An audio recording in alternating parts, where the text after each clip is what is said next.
सांगलीवाडी प्रभागातील नागरी समस्यांसह शासकीय कागदपत्र नोंदणी दाखले यासाठी मोफत सुविधा एक मदतीचा हात म्हणून युवा नेते अभिजित कोळी यांच्या हिंदवी जनसेवा फाउंडेशनच्या संकल्पनेतून जयंत जनसेवा कार्यालय सुरू करण्यात आले। या कार्यालयाच्या भव्य शुभारंभ सोहळ्यात राष्ट्रीय काँग्रेस शरद पवार गटाचे राष्ट्रवादी काँग्रेस शरद पवार गटाचे प्रदेशाध्यक्ष आणि माजी जलसंपदा मंत्री आमदार जयंत पाटील यांच्या हस्ते फीत कापून उद्घाटन करण्यात आलं। युवा नेता अभिजित कोळी कधी पदाची अपेक्षा न करता जयंत पाटील साहेबांच्या सोबत राहिले। गेल्या काही वर्षापासून एकनिष्ठ वेगवेगळे आरोग्य शिबिर, गोरगरीब लोकांना जेवण वाटप, कधी फोकस सोशल मीडियावर केले नाही। या कार्यक्रमांमध्ये सांगली जिल्ह्याचे किंगमेकर आमदार जयंतराव पाटील साहेबांनी उद्घाटन कौतुक केलं। यावेळी उपस्थित राष्ट्रवादी काँग्रेसचे शहर जिल्हाध्यक्ष संजय बजाज, हरिदास पाटील, मेनुद्दीन बागवान, राहुल पवार, अभिजित भोसले, महालिंग हेगडे आदी पदाधिकारी, कार्यकर्ते आणि स्थानिक नागरिक मोठ्या संख्येने उपस्थित होते।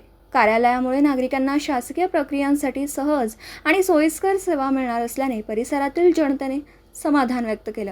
करणारे आणि कुठलाही काम चालू करत असताना पहिला आम्ही मार्गदर्शन म्हणून सल्ला घ्यायला ज्यांच्याकडे जातो, जे आमचे संजय भैया साहेब, पहिलंच वाक्य त्यांच्या तोंडात कायम असते की तू कर रे, मी हाय की, असं प्रत्येक वेळा म्हणणारे संजय भैया साहेब। तसेच या संकल्पनेसाठी मला मदत करणारे सचिनदादा जगदाळे आणि ही संकल्पना पूर्ण करण्यासाठी अहोरात्र माझ्यासाठी झटलेले माझे लहान बंधुमित्र मदनभाऊ पाटील, तसेच या ठिकाणी जयंत पाटील साहेब यांचा शब्द मानून काम करणारे आमचे हरिभाऊ असतील, मेनुद्दीन भाई असतील व राहुल दादा, आमचे भोसले साहेब, सर्व पदाधिकारी, तसेच माझ्या विनंतीला मान देऊन इथं उपस्थित असणारे काँग्रेसचे नेते दिलीप भाऊ पाटील, PR दादा, महाबळेश्वर चौगले भाऊ, तसेच सचिन दादा, या सगळ्यांचं मी स्वागत करतो आणि माझ्या विनंतीला मान देऊन कोणतीही राजकीय विचार न करता मतभेद बाजूला ठेवून या कार्यक्रमाला उपस्थित राहिलेले माझे बंधू आणि मित्र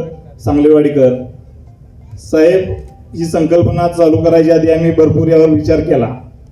ही संकल्पना चालू करताना कोणत्याही आपल्या राजकीय पक्षाचं नाव दिलं नाही। याचं कारण म्हणजे कुठल्याही सांगलीवाडीतल्या माणसाला इथं येत असताना हे राजकीय प्रेरित ऑफिस आहे का असं वाटू नये। कुठल्याही माणसाला हे वाटू नये की हे अभिजित कोळीचं ऑफिस आहे।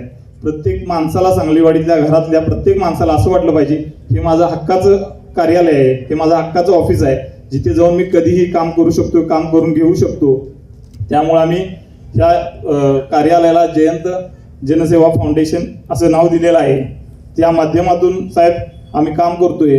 सांगली महानगरपालिकेत जरी सांगलीवाडी हे गाव असलं तरी सांगलीवाडी आणि बाकीच्या क्षेत्रात खूप जमीन आसमानचा फरक आहे। सांगलीतल्या नगरपालिकेतल्या क्षेत्रातल्या लोकांच्या अडचणी वेगळ्या आहेत आणि त्याच्या विरोधातच बरोबर सांगलीवाडीच्या समस्या वेगळ्या आहेत। आमच्या इथे 80% शेतकरी भाग आहे।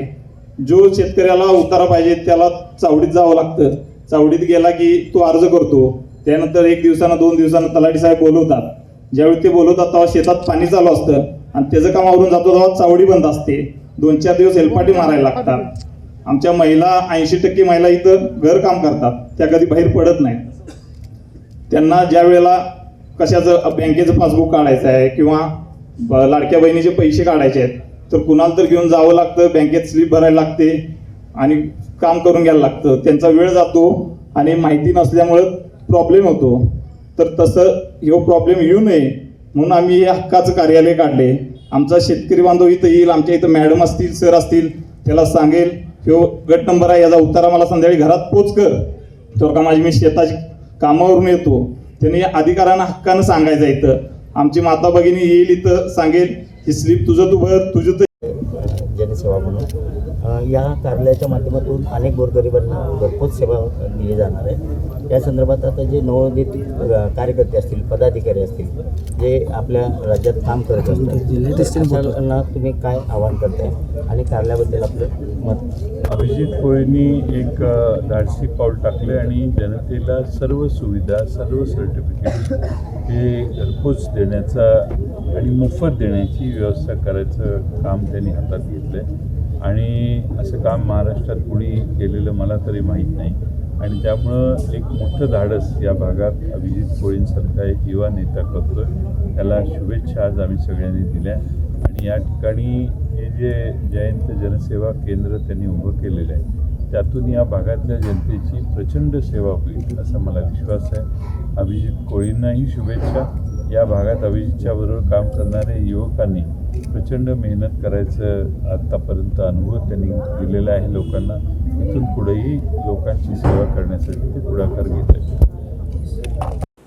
दिवसभरातील घडामोडींचा आढावा घेण्यासाठी पाहत रहा N24 मराठी न्यूज चॅनल.